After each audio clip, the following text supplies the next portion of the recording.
Unfiltered opinion. Sometimes you have ideas and you're not quite sure why. As you secure the bag. Sometimes you meet people and realize there's probably a reason why you stayed in touch. Just listen. Sometimes all the pieces just come together by themselves. I'm Jimmy Moyaha. I'm Nicolette Mashile. And I'm Simon Brown. Welcome to Insider Exchange.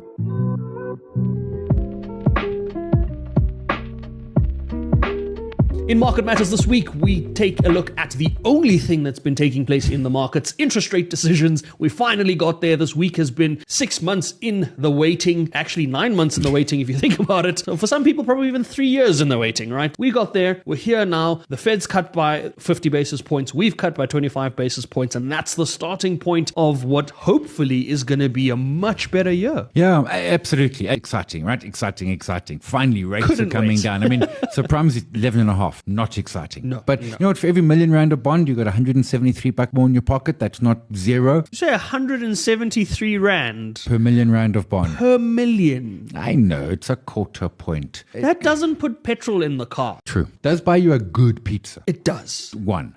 Yeah. Unless you go for the Roman special, then you might get away with two. So you could have a date. No, you're limited on flavors. If your date's allergic to certain things, you're going to have margaritas. Or pescatarians or stuff. But, so two things I want to say on it. Firstly, the Reserve Bank has put out, they do their forward projection. They're quite lacquer. They show us what they thought in July and what they think in September. They're seeing a much sharper dip down towards the end of this year, which ties in with, I spoke with Johan Els, Old Mutual chief economist, and he said he can see a 3.5% CPI for October, but then it pulls back up, and next year it kind of sits 4.4, whereas previously they'd said next year it kind of sits 4.5. But the short answer is they think that inflation's going to pretty much middle along at that 4.5 target. Ergo, the quarter point and being cautious rather than going all guns and doing 50. So I want to look at the US inflation decision and the SA inflation decision as one, because there's comparisons that we can draw from them. On the point of future cuts, the question was posed to the Reserve Bank governor to say, what about future cuts? And I watched the press briefing, and his response was, well, you'll be invited to future interest rate decisions, and you will find out that. And I love our governor. And I love Malumile Sitja. He's an amazing central bank governor. He's a very steadfast governor, whereas you could have had, and not to say the previous governors weren't steadfast, but it's a very difficult thing when you've got political pressure around policy decisions and you have to hold fast on a mandate in a country like South Africa. You've also got inflation being driven by things that are not impacted by interest rates. Exactly. So inflation is being driven by the same people that expect you to hold the policy in tow, but also want you to relax it because the people are not. It's a weird thing. South Africa's a weird picture. But the point around the comparison is he took that stance to be quite vague around future things. Whereas Jerome Powell came out and was very clear, hey guys, here's the dot plot. We expect these more rate cuts before this end of this year and into next year. And we may have gotten it wrong around not cutting last month. And that was very interesting and very telling. Yeah. Our own central bank is saying we will take a risk-based approach. We don't want to put our foot in it. Jerome says, I've put my foot in it before, but you're not going to do anything because I'm the ruler of the Fed. But that's just it. The Fed versus SARB. We love SARB. Yes. But SARB is, South Africa. We're not as big as the Fed. We don't have the same growth prospects. We don't have the same size of economy. We don't have the per capita income, the same the wealth. low unemployment. Et cetera. So it's a different tightrope that they walk. Part of it is the language, to your point, where Jerome Powell was like, I think we messed up, but don't worry, here's what we're going to do. Whereas our governor's like, don't worry, you'll get an invite to the next. That was an answer for the ages. When the Fed did 50, everyone was on Wednesday night, everyone's like, we can do 50 now. I tweeted it. Are we getting 50?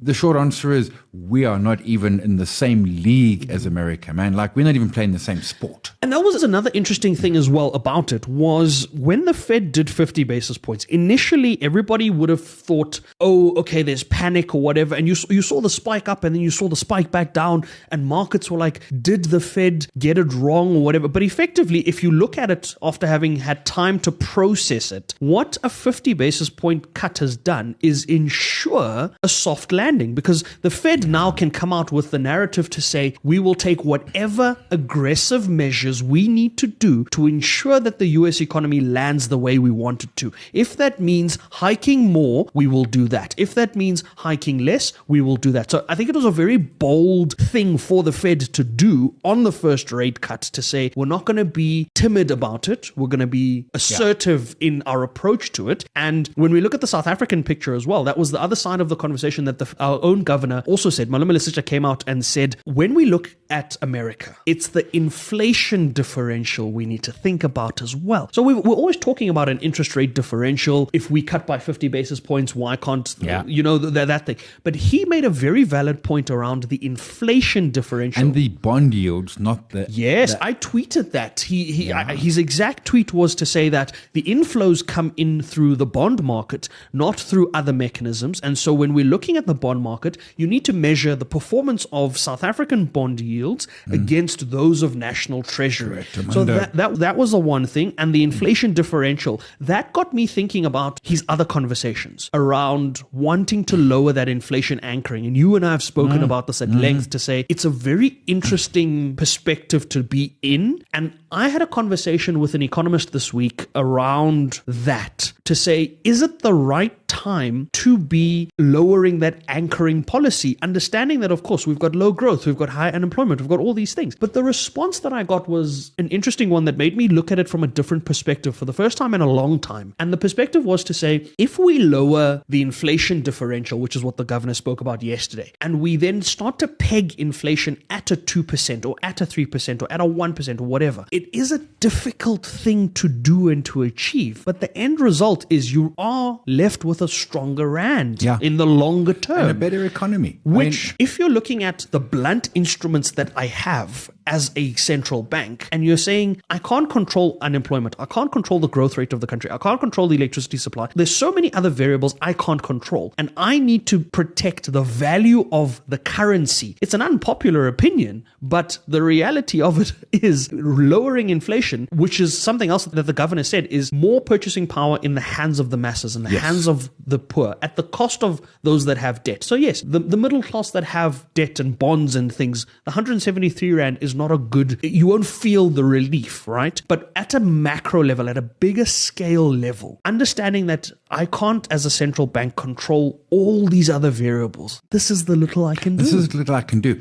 What I do think we're doing wrong as a country is we should be having that conversation about our inflation target, which the governor says is 4.5. Let's, for practical purposes, say our target is 4.5. Yes. We should be having that discussion about what should it be? 3%, I think is a good number. How do we change that target? Because if we were tomorrow to change our target from 4.5 to 3, well, rates go up because we're at 4.4. And yes. So it's a conversation I think we're missing as a nation in terms of what should our target be? How do we adjust it? Do we, at certain data points, move it by 0.5%? Do we at certain time points move it at 0.5%? Right. Have a plan for it. Have a plan. And I think for me, why I've always been apprehensive and hesitant around this lowering is because such a critical part of that plan rests in the government doing their part, which for the last 30 years has proven to be rather difficult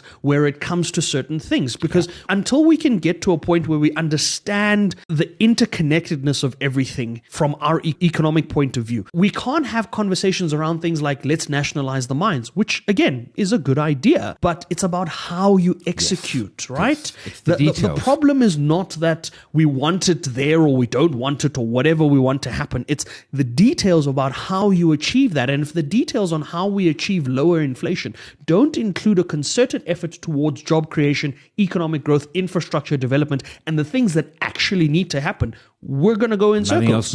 Nothing else matters. Correct. Yeah. When we report on these things and we have these conversations, you almost want to have, sometimes you get a sense that people say, oh no, but you can't do this. You can't make this kind of decision because right now people can't afford to bear the pain. And the governor said that when he hiked the interest rates to say, it's going to hurt. It's not going to be comfortable, but it is necessary because the other things are the way they are. And even now, when he speaks about this inflation differential with South Africa and the US, saying that the US is pegging their inflation at 2%. For as long as we're pegging ours at 4.5%, there's always going to be that 2.5% difference. It's always going to exist. And that's going to translate itself in risk into the currency, 100%. risk into everything else, right? So it's an uncomfortable conversation to look at, and we want to say, take a socialist approach to a capitalist kind of situation where we say, there's a lot of people that can't afford to live as things stand already.